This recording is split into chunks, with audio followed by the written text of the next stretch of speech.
जय हिंद साथियों। हमारे आधुनिक हिस्ट्री चल रही है। तो हमने कहाँ तक पहुँच गए थे? कैबिनेट मिशन पढ़े थे। कैबिनेट मिशन के बाद में हमने माउंटबेटन योजना या भारतीय विभाजन योजना पढ़ी थी। क्या क्या पढ़ लिए थे हम? तो कैबिनेट मिशन क्या पढ़ा था हमने? Cabinet mission, cabinet mission. फिर हमने पढ़ा था माउंटबेटन योजना,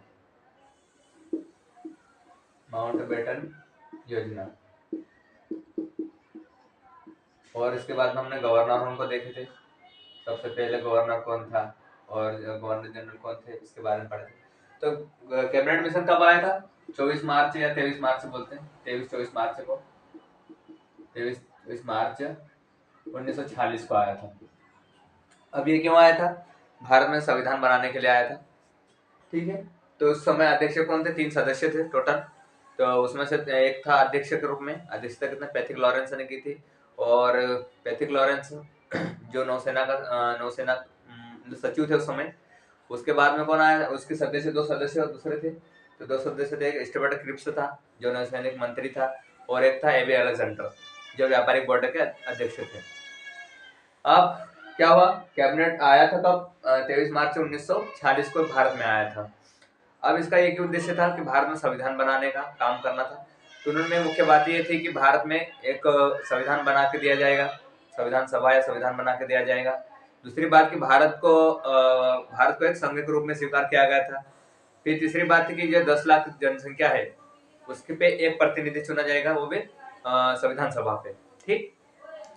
फिर उसमें क्या बात थी कि जो कैबिनेट मिशन में जो पाकिस्तान की मांग उठ रही थी उसको ठुकरा दिया गया कि पाकिस्तान को अदर स्टेट या सॉरी अदर कभी देश नहीं बनेगा। ठीक। उसके बाद माउंटबेटन योजना, माउंटबेटन योजना की जिसमें क्या हुआ था 3 जून 1947 की थी। ठीक। थोड़ा इसके बारे में पढ़ा गया था, इसके बारे में भी। तो माउंटबेटन योजना क्या है? इसको वो 3 जून योजना बोलते हैं या भारतीय विभाजन योजना भी कहते हैं। तो इसमें क्या हुआ था? इस योजना के तहत 2 अधिराज्यों का गठन हुआ था, पाकिस्तान और भारत का। 14 अगस्त 1947 को पाकिस्तान आजाद हुआ, स्वतंत्र हुआ, और 15 अगस्त 1947 को भारत आजाद हुआ। ठीक है। इसके बारे में डबल पढ़ा लेता हूँ। अब गवर्नर, गवर्नर के बारे में पढ़े थे। तो फर्स्ट गवर्नर कौन थे? बंगाल के। बात करते हैं बंगाल की, बात करते हैं बंगाल में गवर्नर कौन था?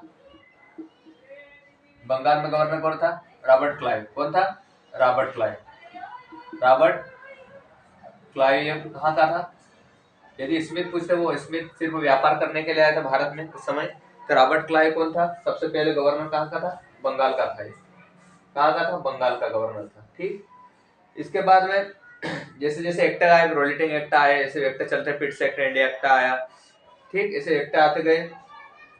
तो भारत जब एक्ट आया उस समय, तो एक्ट आते कुछ समय बीतता गया। उसके बाद में जो विलियम बेटिंग आया। कौन? विलियम बेटिंग आया। तो इसको क्या करा? भारत का गवर्नर जनरल बनाया गया। क्या बनाया गया? भारत का गवर्नर जनरल बनाया गया, जनरल बनाया गया। ये पोस्ट का नाम चेंज हो गया। ठीक है। भारत के साथ साथ में क्या, बंगाल के साथ साथ भारत का भी गवर्नर जनरल रहेगा। ठीक। अब भारत के गवर्नर जनरल, फिर उसके बाद में क्या, अंतिम गवर्नर जनरल कौन थे? तो लॉर्ड कैनिंग। कौन था? लॉर्ड कैनिंग था। लॉर्ड कैनिंग कौन था? अंतिम गवर्नर जनरल। ठीक। इसके बाद पद का नाम क्या हो गया? गवर्नर जनरल से वायसराय हो गया। क्या है? वायसराय। पोस्ट का नाम क्या चेंज कर दिया? क्योंकि 1870 की क्रांति हुई थी, ये बता दिया मैंने। वायसराय, यदि फर्स्ट पूछे वायसराय तो कौन हो गया? Lord Canning. ये फर्स्ट वायसराय बन गया, लॉर्ड कैनिंग। इसके बाद में क्या हुआ? वायसराय के बाद में जब भारत आजाद हुआ 1857 की सॉरी 1947 में, उस समय तो जो गवर्नर जनरल था वायसराय था। अंतिम वायसराय कौन था? Mountbatten. कौन था? Mount batten.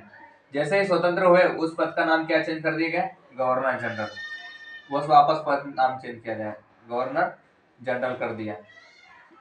इसका वायसराय को जो पद था ना उसको चेंज कर दिया गया, नाम बदल दिया गया। क्यों? कब? जब स्वतंत्र होने के बाद, जब भारत स्वतंत्र हुआ उसके बाद उस पद का नाम चेंज कर दिया और गवर्नर जनरल बनाया गया।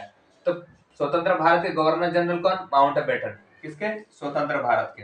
जब स्वतंत्र हो गए तब भारत का कोई गवर्नर जनरल पूछे तो माउंटबेटन। यदि भारतीय पूछते हैं कि स्वतंत्र भारत के भारतीय गवर्नर जनरल कौन थे, तो वो चक्रवर्ती राजगोपालाचारी। ठीक, ये हमारे गवर्नर जनरल के बारे में। अब हम देखेंगे एक घटना घटित हुई थी किसका, जब कैबिनेट मिशन के समय में ही एक घटना घटित हुई थी, उसके बारे में बताना है। ठीक, तो एक 1946 की घटना है, सीधी कार्रवाई दिवस के रूप में। कौन से, क्या बोलते इसको, सीधी कार्रवाई दिवस, क्या बोलते हैं, सीधी कार्यवाही दिवस, सीधी कार्यवाही दिवस। इसको क्या बोलते हैं, प्रत्यक्ष कार्यवाही दिवस भी बोलते हैं। ठीक है, कार्यवाही दिवस कहते हैं। ठीक, ये भी कहा जाता है। आप सीधी कार्रवाई दिवस क्या है या प्रत्यक्ष कार्यवाही दिवस क्या है, तो उस समय क्या हुआ, ये कब की घटना है, तो ये घटना कब की है, ये याद रखना, ये 16 अगस्त 1946 की घटना है। कब की है, 1946 की घटना है, 16 अगस्त 1946 की घटना है। कब की घटना है, 16 अगस्त 1946 की घटना है। क्या हुआ था, सीधी कार्रवाई दिवस क्यों मनाया गया, तो जब कांग्रेस का चुनाव हुआ था, भारत में जब चुनाव हुआ था उस समय क्या हुआ था, कांग्रेस काफी वोटों से जीती थी। तो इस कारण से पंडित जवाहरलाल नेहरू के अध्यक्षता में, उनके नेतृत्व में एक सरकार बनाई गई, उनके अध्यक्षता में। ठीक, तो मुस्लिम लीग क्या करा, उन्होंने उसका विरोध किया, क्योंकि मुस्लिम लीग जो थी उसको बहुत कम वोट मिला था उस समय, तो उन्होंने क्या विरोध करा। तो विरोध के कारण उन्होंने क्या करा, उनके विरोध में क्या मनाया, उन्हें सीधी कार्रवाई दिवस मनाया। कौन से दिन सीधी कार्रवाई दिवस मनाया, 16 अगस्त को। 16 अगस्त को उन्होंने क्या है, सीधी कार्रवाई दिवस मनाया या प्रत्यक्ष कार्रवाई दिवस मनाया, इसीलिए इसको सीधी कार्रवाई दिवस कहा जाता है। तो क्या हुआ था, घटना क्या घटी थी, तो जो कांग्रेस मतलब चुनाव किया गया भारत में, उस समय क्या हुआ कि जो कांग्रेस थी तो चुनाव जीत गई थी, मतलब बहुत अधिक वोटों से जीता था, मतलब बहुत अधिक वोटों से जीता था, बहुमत के साथ में, या बोल सकते बहुमत के साथ में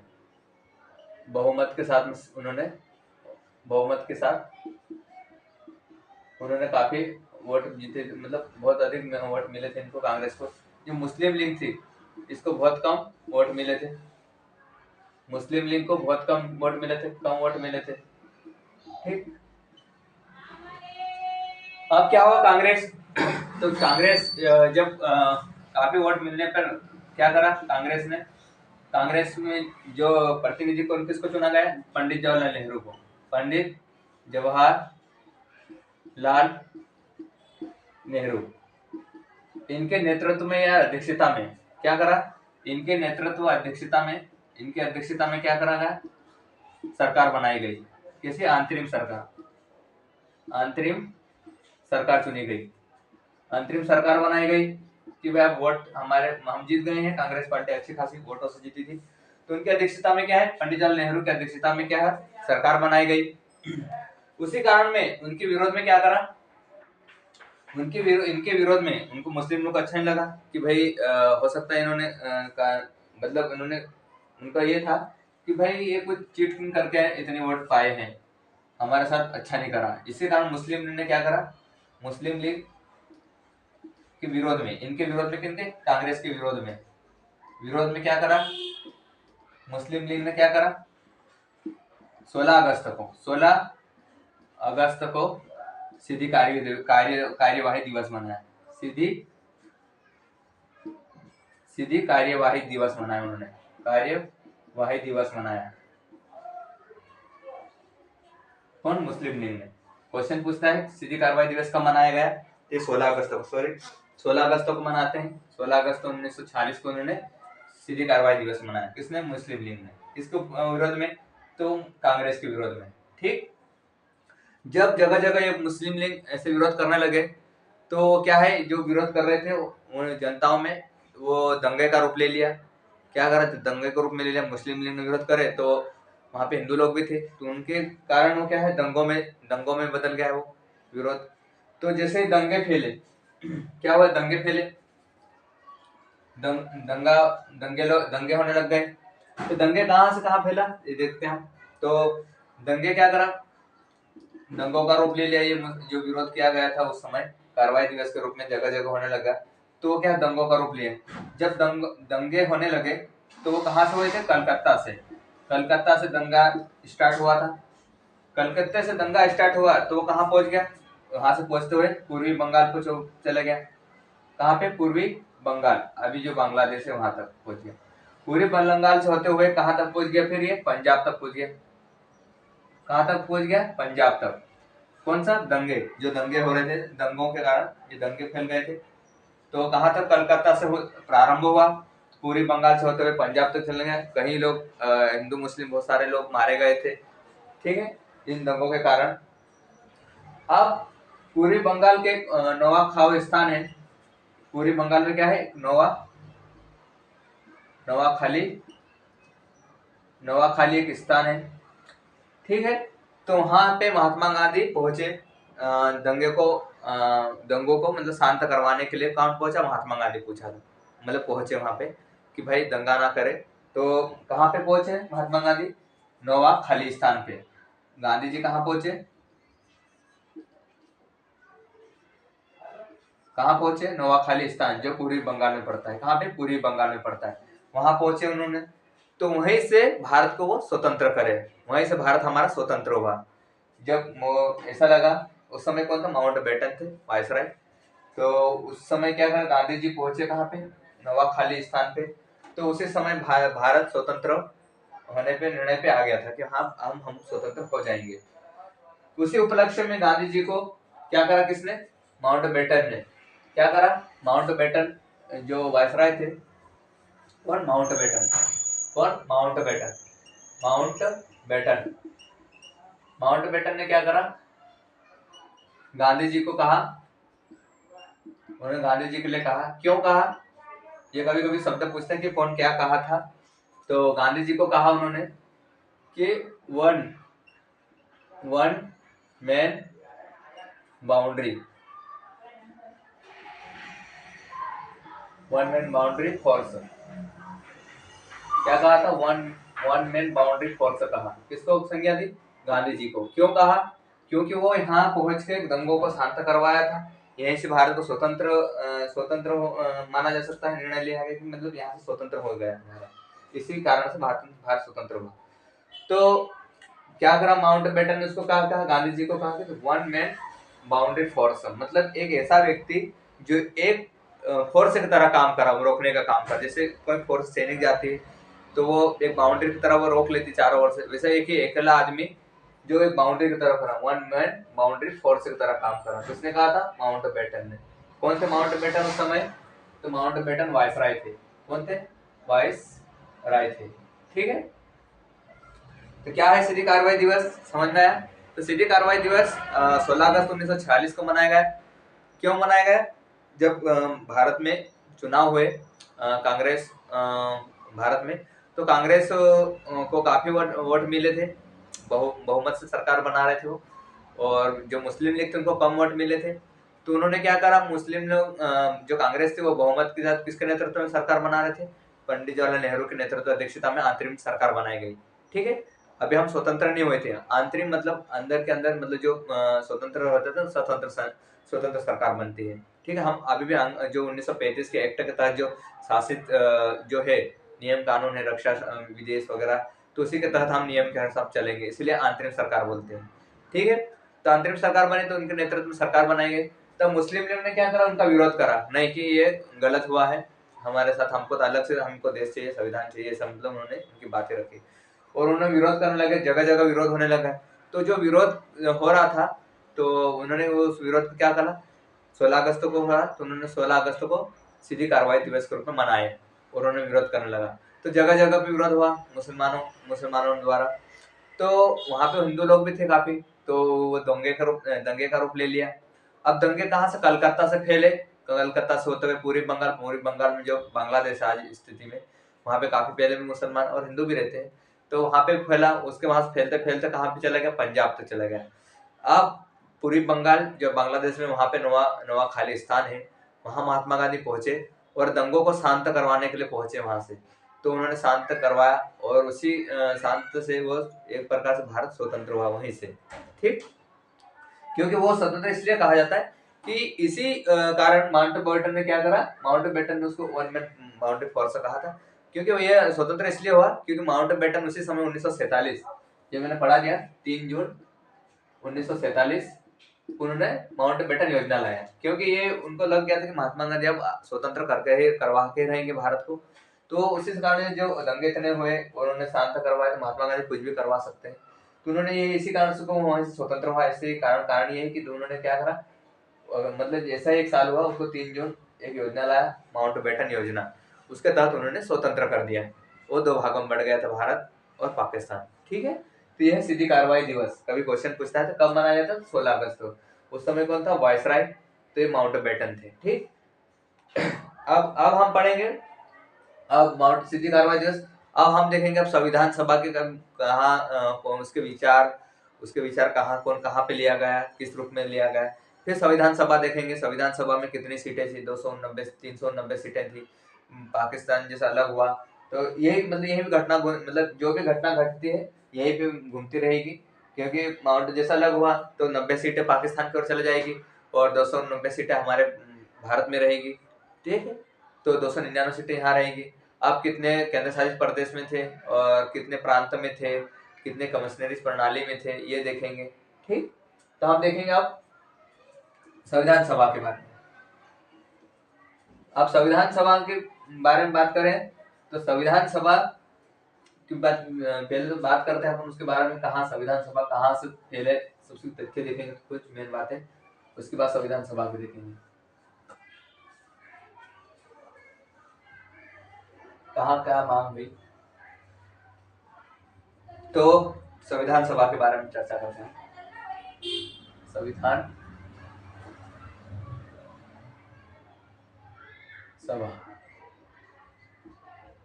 तो संविधान सभा उसके बारे में तो कुछ तथ्य है जो इम्पोर्टेंट है कभी कभी। तो संविधान सभा की सबसे पहले मांग कहाँ उठी थी ये पूछता है, तो सबसे पहले 1895 में इसकी मांग या गठन के बारे में विचार किया था कि संविधान सभा होना चाहिए। तो सबसे पहले 1895 में, कब, इसके गठन, क्या गठन या विचार, इसके गठन के लिए विचार, ठीक है, इसके गठन का विचार किसको आया था, सबसे पहले कब आया था, तो 1895 में सबसे पहले विचार किया था किसने, तो बाल गंगाधर तिलक ने। कौन, बाल गंगाधर तिलक, उन्होंने संविधान सभा की विचार आए थे इनके पहली बार संविधान सभा के, वो किस रूप में, तो स्वराज्य पार्टी या स्वराज्य के रूप में आया था, उन्होंने एक प्रस्ताव भी रखा था उस समय, स्वराज्य मतलब स्वयं और शासित राज्य या स्वराज्य पार्टी के रूप में, ठीक है। तो विचार किसका आया था, तो बाल गंगाधर तिलक का, किसका, बाल गंगाधर तिलक का, कब, 1895 में। अब गांधी जी ने कहा था यहीं पे कि जो भी भारत का संविधान बनेगा वो भारतीयों के द्वारा ही, भारतीय की जनता के द्वारा ही बनेगा संविधान, क्या कहा था, इसके बाद में गांधी जी ने कहा था कि जो भारतीय जो संविधान बनेगा वो भारतीयों के द्वारा ही बनेगा, ये बात कही थी। फिर ऐसा समय आया कब, 1824 1924 में, ठीक, 1924 में क्या हुआ कि पंडित मोतीलाल नेहरू द्वारा, मोतीलाल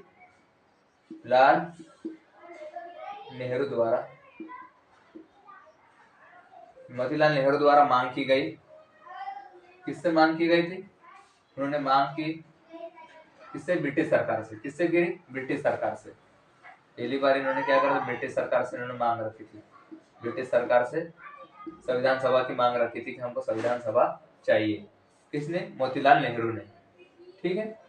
अब 1936 की, अब 1936 में 34 में चलते हैं, कहाँ पे, 1934 में,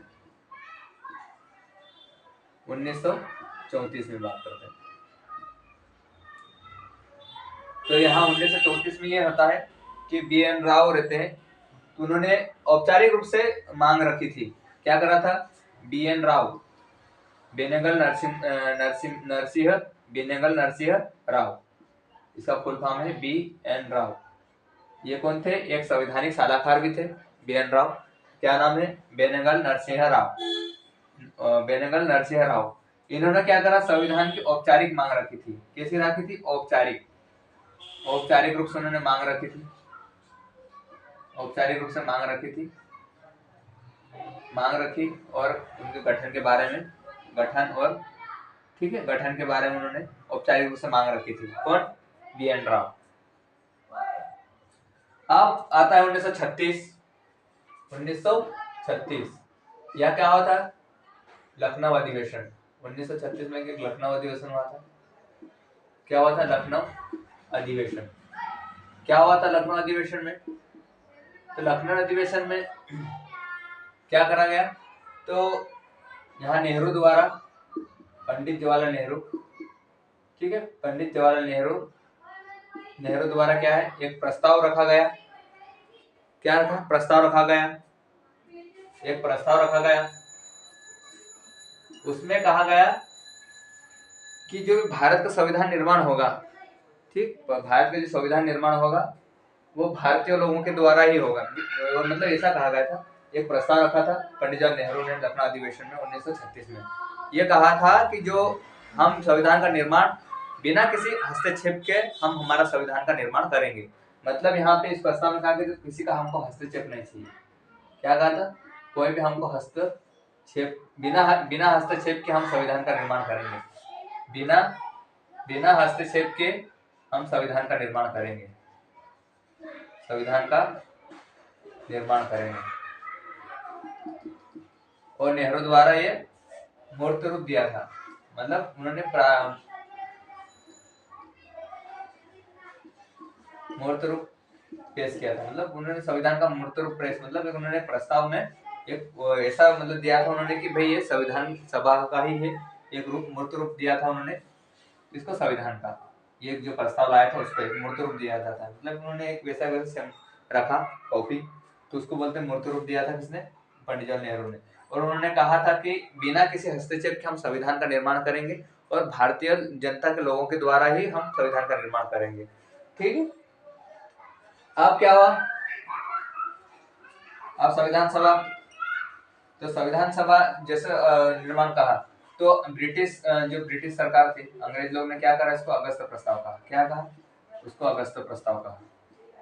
ये अगस्त प्रस्ताव कब आया था? तो 1940 के समथिंग आया था, 1940 में आया था। इसमें क्या हुआ था? अगस्त प्रस्ताव में बताया हूँ कि 1940 में जो अगस्त प्रस्ताव का रूप लिया, तो अगस्त प्रस्ताव में क्या है? ब्रिटिशर का जो द्वितीय युद्ध चल रहा था उस समय, तो उन्होंने क्या कर ब्रिटिशों को लुभाने के लिए, भारतीय लोगों को लुभाने के लिए उन्होंने कहा कि हमको आपको एक संविधान निर्माण करके देंगे, जो भी भारत के लोग हैं जो कमेटी कार्यकारी समिति होगी उनमें आपको शामिल किया जाएगा, ये कहा गया उसमें। तो 1940 में उन्होंने प्रस्ताव लाया था। ठीक है। इसके बाद में क्या हुआ था? अगस्त प्रस्ताव के बाद क्रिप्स मिशन आया था। क्रिप्स मिशन में लिलिथगो थे, उन्होंने कहा था कि अगस्त प्रस्ताव से बेहतर है। किसमें? क्रिप्स मिशन में आया था। ठीक। तो ये ऐसी घटना चलती रहती है। तो ये है संविधान सभा का कुछ ऐसे तथ्य है जो उसे जुड़ा हुआ है। तो क्या हुआ था? गठन और विचार किसके बारे में सबसे पहले किसके मन में आए थे? वो स्वराज्य पार्टी के रूप में, तो स्वशासन के रूप में, तो बाल गंगाधर तिलक 1895 के समय उनके सबसे पहले विचार आया था। 1924 में मोतीलाल नेहरू को उन्होंने मांग रखी थी गठन और निर्माण के लिए ब्रिटिश सरकार से। कब? 1924 में मोतीलाल नेहरू ने। फिर 1934 में, कब? 1934 में BN राव, जो औपचारिक रूप से मांग रखी थी, औपचारिक रूप से उन्होंने विचार किया था कि हमको चाहिए, असलियत में हमको चाहिए, मतलब एक सभा की जरूरत है। फिर 1936 में एक अधिवेशन होता है, 1936 में लखनऊ अधिवेशन। उसमें क्या कहा? पंडित जवाहरलाल नेहरू ने एक प्रस्ताव पास किया। उसमें कहा कि हम बिना किसी हस्तक्षेप के हम भारत का संविधान भारतीय लोगों द्वारा बनाएंगे। और उन्होंने एक मूर्त रूप पेश किया था। ठीक। अब ब्रिटिश संविधान था उस समय क्या बोला? उसको अगस्त प्रस्ताव के रूप में माना। अब अगस्त प्रस्ताव कब आया था? 1940 में। तो अगस्त प्रस्ताव यही था, दूसरा युद्ध चल रहा था उस समय, तो ब्रिटिश लोग क्या है, भारतीय को लुभाने के लिए उन्होंने ये प्रस्ताव लाया था कि आप हमारा सहयोग दो। ब्रिटेन वाले बोलते कि हम आप सहयोग दो, हम आपको आज़ाद कर देंगे और आपके संविधान बना के देंगे। ठीक है, तो इन्होंने बात रखी थी। ये है संविधान सभा संबंधित। अब संविधान सभा जैसे निर्माण हुआ उस समय कितनी संख्या थी? 389 संख्या थी। 389 में 200 सॉरी, तो क्या हुआ संविधान सभा, ये उसके बारे में चर्चा करी हमने, कहाँ से आया है संविधान सभा का बात। तब संविधान सभा तो कितने कुल सदस्य थे उस समय टोटल, जब संविधान सभा का निर्माण हुआ, गठन हुआ, तब कुल सदस्य थे? कभी क्वेश्चन पूछता है कुल, जब स्वतंत्र नहीं हुआ उस समय 1946 में। इसका निर्माण कब हुआ था संविधान सभा का? तो जुलाई 1946 में। ठीक है, इसका निर्माण हुआ था। तो संविधान सभा में कुल संख्या कितनी थी? तो 389 सदस्य थे। कितने? 389 सदस्य थे। कितने? 389 सदस्य थे। उसमें से कितने कितने क्या थे? तो उसमें से ब्रिटिश वाले थे, ब्रिटिश प्रांतीय थे, ब्रिटिश प्रांतीय थे, ब्रिटिश प्रांतीय थे, और बाकी थे चीफ कमिश्नरी, चीफ कमिश्नरी थे, और कौन से थे? देसी रियासत थे, देसी रियासत, देसी रियासत शामिल थी। तो ब्रिटिश प्रांतीय जो की संख्या कितनी थी? तो 299 थी, सॉरी 292 थी। कितनी थी? 292 थी। जो चीफ कमिश्नरी प्रांत थे, क्या है प्रांत थे समय, तो ये कितने थी? 4 थी। कितनी थी? 4 थी। और देसी रियासत कितनी थी? ये 93 थी। कितने हो गए? तो 7 8 9 और 9 9 18 18 8 और एक 390 पूरी हो गई संख्या। ठीक है, तो पूछता है ब्रिटिश, उस समय ब्रिटिश प्रांत कितनी थी? तो 292 सीटें थी। कितनी? 292 सीटें। कितनी? 292 सीट थी। कौन सी? ब्रिटिश प्रांतीय, जो ब्रिटिश शासित था उस जो प्रांत थे वो ब्रिटिश प्रांतीय। चीफ कमिश्नरी जो 4 थे, ए बी सी डी इस ग्रुप में थी। ए से अजमेर, बी से बलूचिस्तान, सी से कुर्ग और डी से दिल्ली था। ये चीफ कमिश्नरी प्रांत थे। अब देसी रियासत कितनी थी? वो 93 थी। ये देसी रियासत, ठीक है, जो किसी शासित में नहीं थी उसको देसी रियासत बोलते हैं। उस समय जो हैदराबाद था वो हैदराबाद इसमें सहयोग नहीं लिया था, क्योंकि वो देसी रियासत मतलब किसी प्रकार का सहयोग नहीं लिया था लोकसभा में। उसको 1970 में एक ऑपरेशन पोलो चलाया गया था, तो उसको बोलते हैं ऑपरेशन पोलो को सैनिक विद्रोह भी बोलते हैं भारत के द्वारा। तो 1970 में ऑपरेशन पोलो के द्वारा सैन्य अभियान किया गया था। कहाँ पे? हैदराबाद को। तो उस शायद निजाम थे वहाँ के, तो निजामों उनको जो शामिल नहीं हो रहे थे उनको 1970 और जो ऑपरेशन पोलो के तहत उनको शामिल कर दिया गया था। किसमें? भारत में विलय कर दिया गया था। ठीक है, तो वह निजाम को भगाया गया था, वो कुत्तों को लेकर भाग गया था रानियों को छोड़कर। तो यह क्या है? 292 और 4 चीफ कमिश्नरी, और देसी रियासत कितनी है? 93 थी। अब 1947 कब? 1947 3 जून 1947 विभक्त हुआ कौन? भारत। ठीक है, जुलाई 1946 में चुनाव हुआ था। जुलाई 1946 जब गठन हुआ तो जुलाई 1946 में चुनाव हुआ। ठीक है, जुलाई 1946 में चुनाव हुआ। ये चुनाव हुआ, तो चुनाव होने के बाद में रिजल्ट कब आया? 2 सितंबर 1946 को। तो चुनाव होने के बाद में सरकार बनाई गई, अंतरिम सरकार बनाई गई। तो अंतरिम सरकार के कारण क्या हुआ? अंतरिम सरकार बनाई गई, कैसे हुई? इसके बाद क्या? अंतरिम सरकार बनाई गई। अंतरिम सरकार इसके लिखाएंगे हम, अंतरिम सरकार और स्वतंत्र भारत की सरकार भी दोनों को एक साथ करके लिखवाएंगे, इसलिए मैं नहीं लिखवा रहा हूँ, क्योंकि अभी यहाँ लिखवा दूंगा कि गृह विभाग किसको मिला, रक्षा विभाग किसको मिला, वित्त विभाग किसको मिला। तो जो यहाँ लिखवाऊंगा वो जो स्वतंत्र भारत के लिखवाएंगे तो वहां फिर अलग अलग हो जाएगा थोड़ा। तो मैं अंतरिम सरकार और स्वतंत्र भारत की सरकार एक साथ बताऊंगा, जिससे क्या है याद करने में काफी इजी हो जाएगा। तो 2 सितंबर 1946 को जो रिजल्ट आया तो अंतरिम सरकार बनाई गई नेहरू के नेतृत्व में। उसके बाद क्या हुआ 1947 में क्या हुआ, भारत अलग हो गया। 1947 में पाकिस्तान और भारत अलग हो गए, इंडिया दोनों का अलग विभक्त हो गए, अलग हो गए। तो सीटों का क्या है, फिर बाद में क्या संविधान सभा का पुनर्गठन हुआ। संविधान संविधान सभा का पुनर्गठन हुआ। क्या है पुनर्गठन, पुनर्गठन मतलब वापस संविधान सभा का गठन किया गया। अब भारत वाले शामिल थे, ताकि इसमें क्या था, जो संविधान सभा था पहले मुस्लिम वगैरह सब थे, अब यहाँ मुस्लिम लीग वाली नहीं रहे, मुस्लिम लीग अलग हो गई थी। तो क्या हुआ था, अब 390 सीटें थी, अब 390 में से 90 सीटें वहां चली गई थी। कहां से 299 सीटें रह गई, कितनी, और 90 सीटें कहां चली गई थी, पाकिस्तान में चली गई थी। कितनी, पाकिस्तान 90 सीटें वहां चली गई थी। ठीक, तो कितनी सीटें बच गई थी भारत में, सिर्फ 299 सीटें बच गई थी। कितनी, ये सीटें कहां थी, भारत में। बाकी सीटें कहां चली गई थी, 90 सीटें पाकिस्तान में, मुस्लिम लीग, मुस्लिम लीग।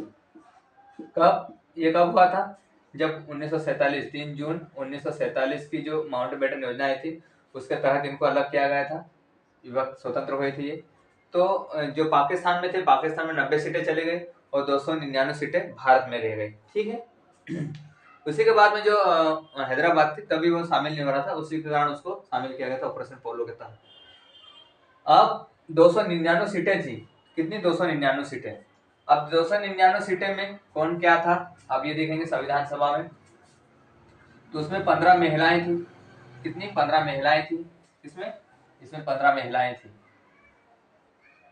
299 में कितनी महिलाएं थी, 15 महिलाएं थी। कितनी, 15 महिलाएं थी, 15 महिला थी। 33 एसटी और एससी के प्रतिनिधि थे। कितने, 33 एसटी और एससी के प्रतिनिधि थे, जिसमें दोनों ने पद छोड़ दिया था स्वास्थ्य खराब के कारण। क्या करा था, स्वास्थ्य खराब के कारण। 33 एसटी से सदस्य थे, उसमें से 2 सदस्य क्या है, 10 सदस्यों ने सदस्यता त्याग दी थी, सदस्यों ने सदस्यता त्याग दी थी स्वास्थ्य खराब होने के कारण। क्या है, स्वास्थ्य खराब होने के कारण उन्होंने सदस्यता छोड़ दी। कौन कौन थे, तो एक थे जयप्रकाश नारायण थे। कौन थे, जय प्रकाश नारायण थे, नारायण, जयप्रकाश नारायण थे। और एक थे सिपरू करके, क्या है, सिपरू करके, जगजीवन सिपरू, जगजीवन, नहीं, दूसरा कौन था, उसके सरने में संप्रु है, सप्रू है, सप्रू करके नाम है। उन्होंने उनकी सदस्यता छोड़ दी थी। ठीक है, बाद में याद आएगा लिखा देंगे, या फिर आप कमेंट बॉक्स में दे देना कौन थे। तो ST SC के कितने थे, टोटल 33 सीट थे। महिलाएं कितनी थी, 15 सीटें थी। अब महिला में कौन कौन थी, तो महिला में जो इम्पोर्टेंट है महिलाएं, उनके बारे में बता रहा हूँ थोड़ा। तो महिला थी सरोजनी नायडू थी। इनके बारे में कमेंट बॉक्स में कमेंट करना, सरोजनी नायडू कौन थी, भारत में पहले क्या बनी थी। ठीक है, सीएम बनी कि गवर्नर बनी कि क्या बनी थी। सरोजनी नायडू पहली एक महिला थी। फिर सुचिता कृपलानी थी। कौन थी, सुचिता कृपलानी थी, सुचिता कृपलानी थी। इनके बारे में बताना कमेंट बॉक्स में कौन क्या थी। फिर कौन थी, हंसा मेहता थी, हंस मेहता थी। फिर महिला और कौन थी, लक्ष्मी, विजय लक्ष्मी पंडित। कौन थी, विजय लक्ष्मी पंडित। कौन थी, विजय लक्ष्मी पंडित। ये कौन थी, इसके बारे में कमेंट करके बताना इसमें कि लक्ष्मी पंडित को भारत की क्या पहली प्रतिनिधि बनी थी। ठीक है, उनका कौन से संगठन में सदस्य थी। फिर एनी बेसेंट, कौन थी, any any Annie Besant, Annie Besant थी। फिर ऐसी बहुत सारी महिलाएं थी, बेगम करके थी एक,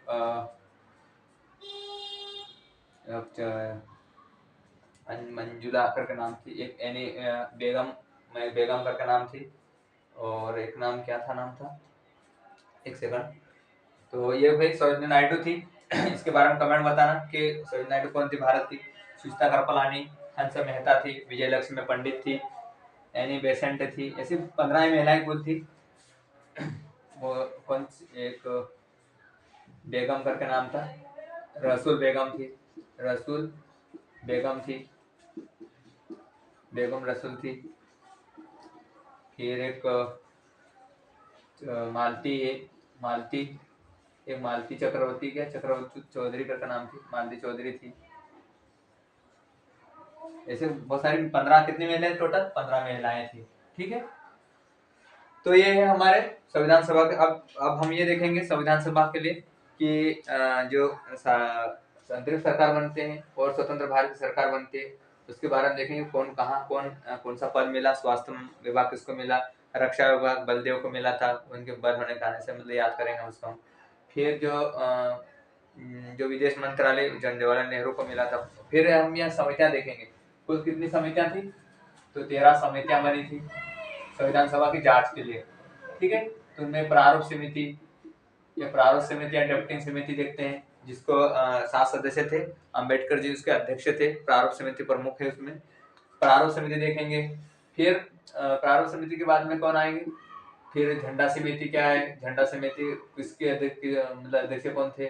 फिर देखेंगे संघीय समिति किसकी थी, यह क्वेश्चन पूछता है, संघीय समिति या मौलिक समिति, क्या है मौलिक समिति, या अल्पसंख्यक समिति, उप समितियां, ये देखेंगे कौन किसके अध्यक्ष हैं। तो आज यहीं तक वीडियो हमारा। तो आज हालांकि पूरे बता सकता हूँ, फिर भी हाई तक, क्योंकि ज्यादा वीडियो बढ़ा रहे तो वो भी बच्चे पसंद नहीं करते। हमारे वीडियो को अच्छा लगे तो लाइक करें, शेयर करें, कमेंट करें। ठीक है, थैंक यू, जय हिंद।